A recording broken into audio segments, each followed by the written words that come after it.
Iran के भयानक हमलों के बीच ट्रंप की टेंशन बढ़ाने वाली खबर सामने आई है। खाड़ी देशों में तैनात अमेरिकी सेना के पास टॉमहॉक मिसाइलों का गोदाम खाली हो चुका है। उधर अमेरिका के उपराष्ट्रपति जेडी वेंस ने नेतन्याहू को फोन कॉल पर फटकार लगाई है, क्योंकि इजरायल ने ईरान में तख्ता पलट का जो प्लान बनाया है उससे अमेरिका को जबरदस्त घाटा होने लगा है। इस बीच ईरान ने ट्रंप का 11वां अड्डा उड़ा दिया है।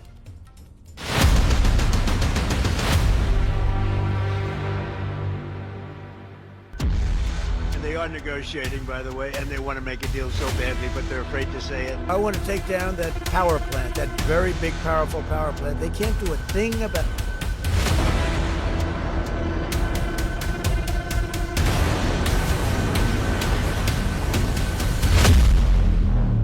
इजराइल में ईरान की जुल्फिकार मिसाइलों के धमाके ट्रंप के सभी दावों की धज्जियां उड़ा रहे हैं।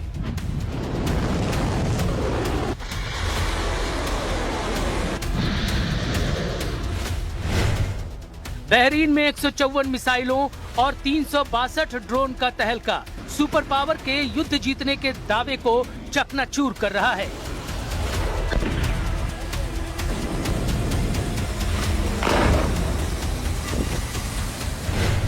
सऊदी अरब के रियाद में 6 मिसाइल फटने से साफ हो गया है कि ईरान बड़ी बेरहमी से दुश्मनों को मार रहा है।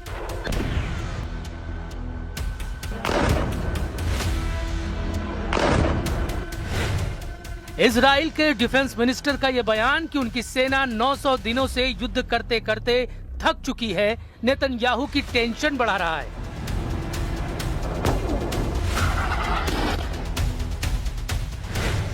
जेडी वेंस का दावा कि ईरान जैकेट वाला एटम बम फोड़ने वाला है, परमाणु युद्ध की सटीक भविष्यवाणी साबित हो सकता है।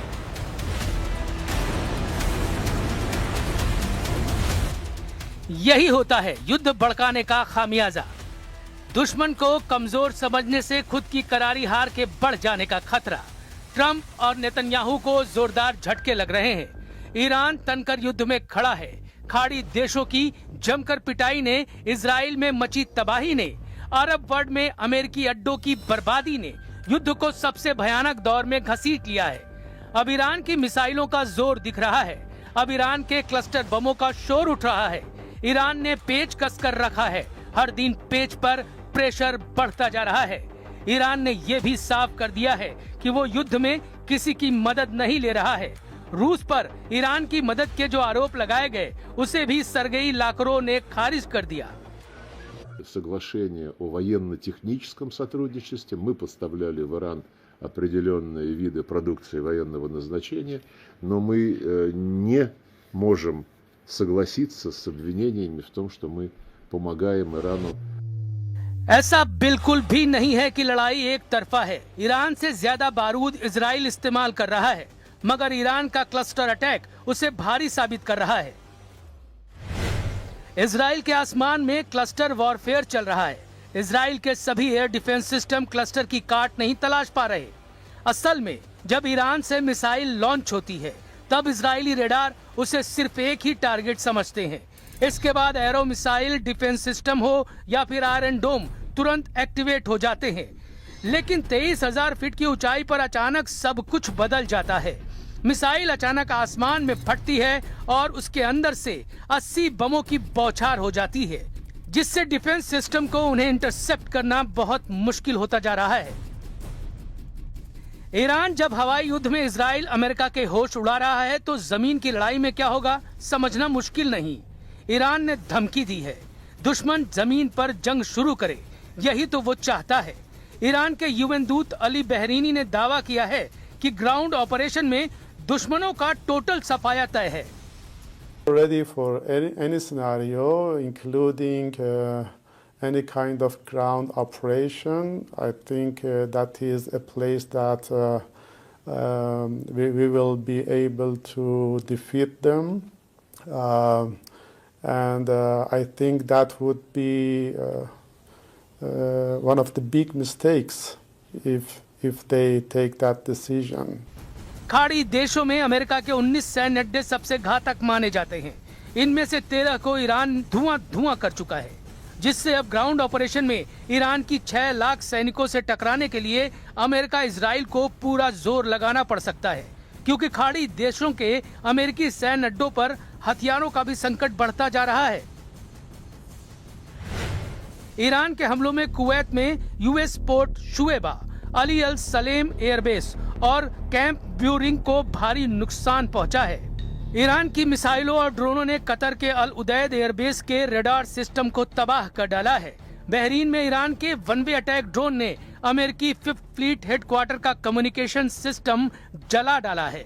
वहीं सऊदी अरब के प्रिंस सुल्तान एयरबेस पर हुए हमलों से ईंधन भरने वाले टैंकरों और जंगी हथियारों को नुकसान पहुंचा है। इधर संयुक्त अरब अमीरात के अल दफारा एयरबेस और अल रुवैस सैन्य ठिकानों की रडार साइटों और बिल्डिंगों को ईरान उड़ा चुका है।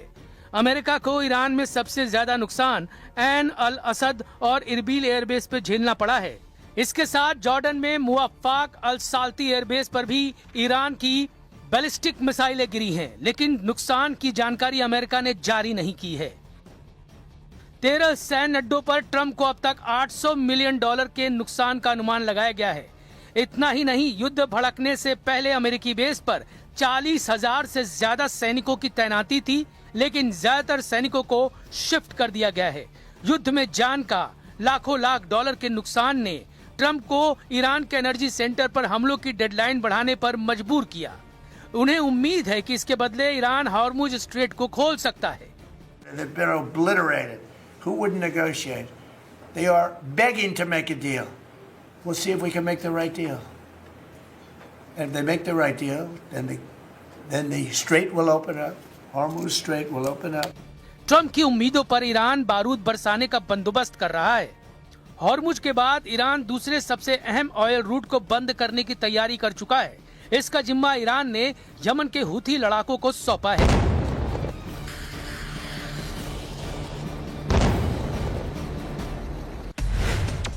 ईरान ने यमन के पास बाब अल मंदाब स्ट्रेट को ब्लॉक करने की धमकी दी है। बाब अल मंदाब रूट लाल सागर को अदन की खाड़ी और अरब सागर से जोड़ता है।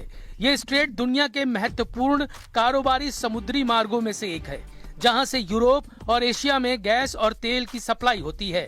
लाल सागर के इस ट्रेड रूट से हर साल $1 ट्रिलियन का कारोबार होता है। हुती चीफ अब्दुल मलिक हुती को सुन लीजिए।